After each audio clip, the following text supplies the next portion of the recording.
So do you want to know what happened and what's about to happen? I had to go into what we call ghost mode for a while. In a short space of time, I lost my father, mother, younger brother, my profession, reputation, business, clinic, my relationship with a woman I loved, and eventually I almost lost my will to live.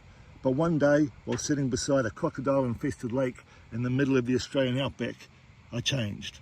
I finally began to understand my relationship with the creator of everything, and I took ownership and accountability for everything that had happened to me. So I went into ghost mode, no distractions, no chasing validation. I embraced the loneliness, not to reinvent myself, not to go outwards and become more, which is my typical response to challenges, but to go inwards, to discover my true self and my connection to the inner light. Ghost mode is not about disappearing, it's about focusing. It's not about punishment, it's about preparation. And I'm about to re-emerge from it and launch into the biggest adventure of my life, because you can't be in ghost mode without also developing a plan. Otherwise, it's just withdrawal and isolation. Instead, I needed a new focus, a new direction, a new adventure. But of course, there was one part of the puzzle missing, one mysterious part that was keeping me stuck in the pit of despair. I'd make it out, but then get pulled back in. I'd be on my way home, but then find myself lost again. Then I finally found the missing puzzle piece. I couldn't love my way out of the pit. I couldn't love my way home. I realized I needed an enemy to fight. Every great story is someone on an epic mission that faces adversity which they need to overcome to get home. I needed something to fight, but not a person. It was my ego. Not the ego as we commonly think about, that I'm better than everyone else, but the ego that says I'm separate from everyone else and separate from God. Sure, I gave that ego a face. That dude is up meditating and praying before dawn. He's in the gym or the yoga shala or running on the beach before breakfast. He's not having breakfast until midday. He's eating soul foods, seasonal, organic, unprocessed and local. He's giving thanks before every meal. He's helping people for no recognition. He's working harder on his goals, and I'm not going to let him beat me. He's my motivation. He's my ego that I have to conquer. So then I took all that loss and pain. I took the ownership and accountability. I embraced hope and faith. I found the light within. Sometimes that lamp is lit, but we don't want it.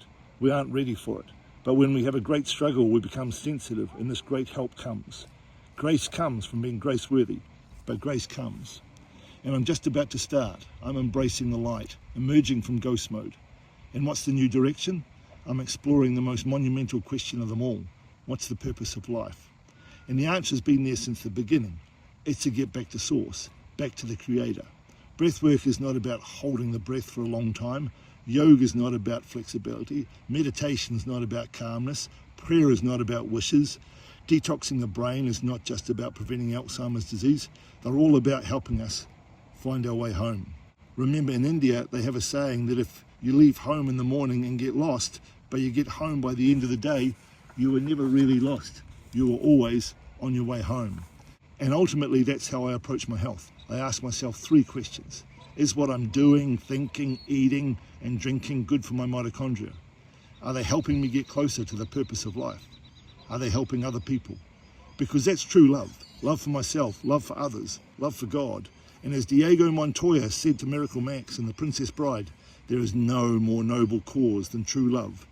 So this weekend, I begin my epic new adventure to explore everything I've just discussed. Next video be coming from Oxford or London.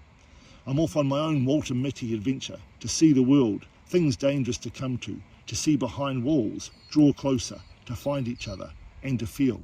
Hopefully, you'll come along with me on this adventure. And of course, I can't finish a video without quickly talking about the mitochondria, of which there are 1 quadrillion of them in our bodies, and which produce their own light called biophotons, which communicate with each other and between people, and which are highly concentrated in the pineal gland, which some cultures believe have a special connection with the outside world, and produce the energy in our body known as ATP, which gives us lots of energy as long as we have adequate magnesium levels. And today I want to talk about a special paper which talked about the role of taurine in the function of mitochondria and its energy production. Now, taurine is an amino acid. An amino acid is a compound containing carbon and nitrogen, which is used as a building block for proteins. Remember in the previous videos we talked about how heat shock proteins and cold shock proteins help assemble amino acids into protein structures, just like we're using bricks to build a house. And of course, if that house is constructed abnormally, then the heat shock proteins are involved in refolding those proteins, or if the damage is too significant, then destroying those proteins. So amino acids are building blocks of protein, and taurine is the most common amino acid in the body.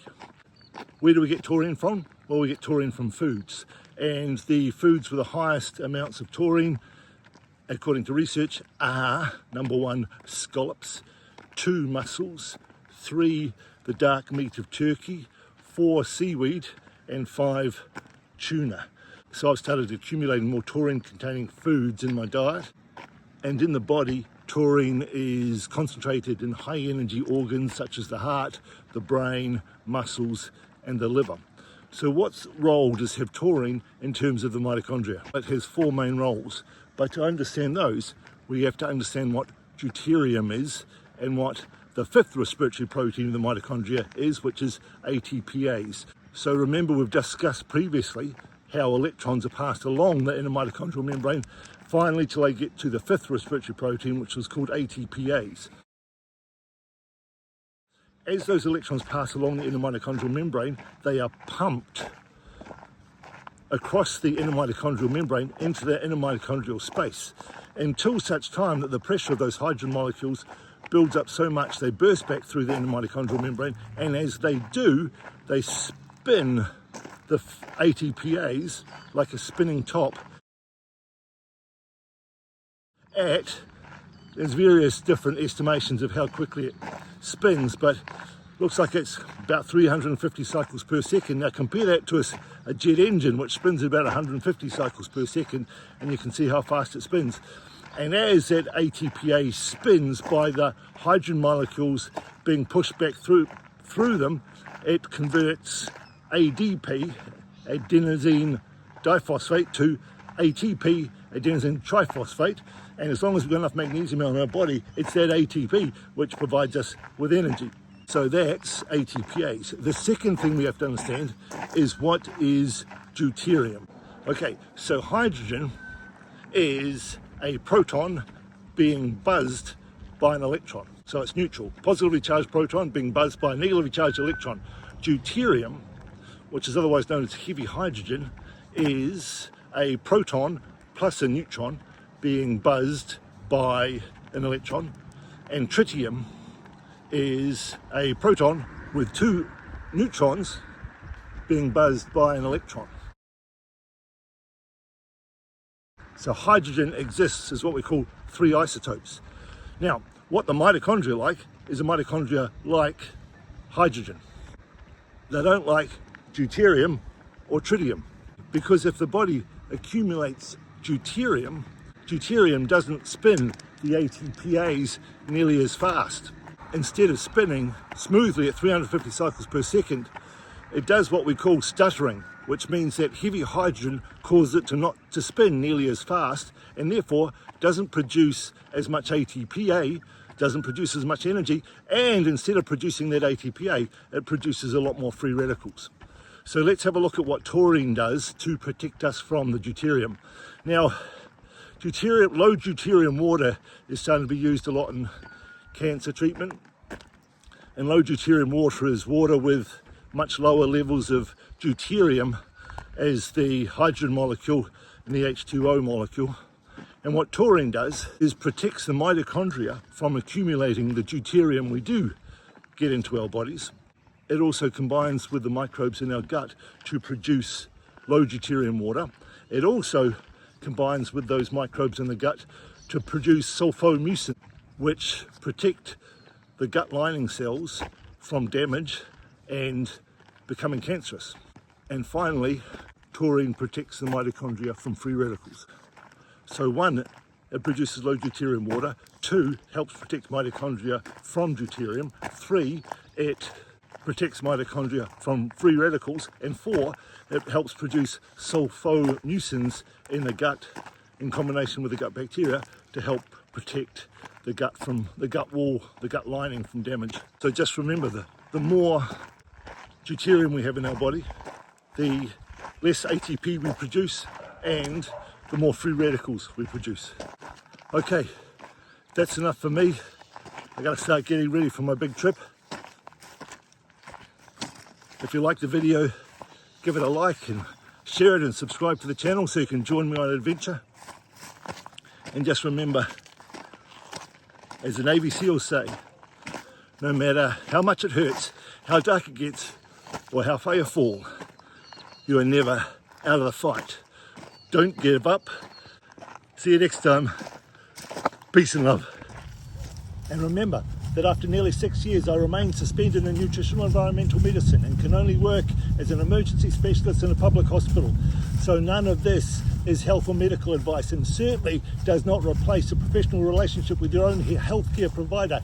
And just because I go jumping in freezing cold water doesn't mean anybody else should without adequate training in the hormetic principles of contrast therapy.